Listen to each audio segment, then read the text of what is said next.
নীল কি করছো? চাদরে চাদরে খেলা করছিলে?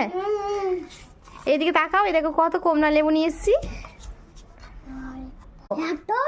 হ্যাঁ, তুমি খুশি না?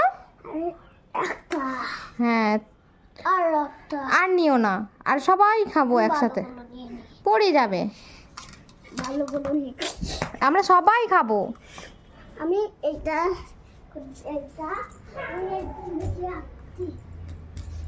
ভালোগুলো নিয়ে সব ভালোগুলো তো একটা দুটো করে সব কমলাগুলোই ও নিয়ে চলে গেল। আর এটা কে খাবে? এটা কে খাবে? একটা রেখেছে আমাদের জন্য, আর বাদ বাকি সব নিয়ে চলে গেছে, ও নেবে।